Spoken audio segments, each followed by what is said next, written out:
tanpa Sebut kita pasal aduan tu, doktor. Kalau orang nampak, apa dia boleh buat? Okey, kalau aduan nampak, lapor terus pada kita ataupun SLB Corp. Okey. Orang yang pengadu tak apa, kita akan hubungi lah. Okey. Sebab kita nak tahu exact location, tak mana. Dan juga kalau ada pembuktian bergambar lagi bagus.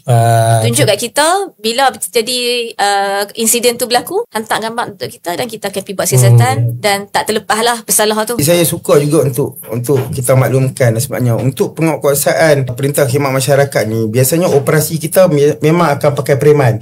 Jadi jangan terkejut bahawa ketika tu anda didekati oleh orang-orang yang berpakaian biasa sahaja, tapi sebenarnya itu adalah penguatkuasa kita.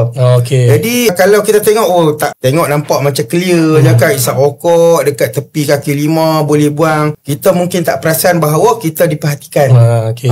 Yang tu saya nak mengingatkan kepada masyarakat Alor dan juga di mana-mana lah di seluruh Malaysia ni, jangan ingat anda terlepas macam tu saja. Okay. Jadi macam doktor kata tadi, mungkin ada CCTV. So kalau ada aduan tu datang daripada contohnya pemilik kedai, dia ada CCTV kat depan tu, dan kita dapat detect, lepas tu kita tahu siapa yang melakukan kesalahan tu, kita boleh juga membawa benda tu ke muka pengadilan. Saya nak buat aduan ni tapi gamak tak ada.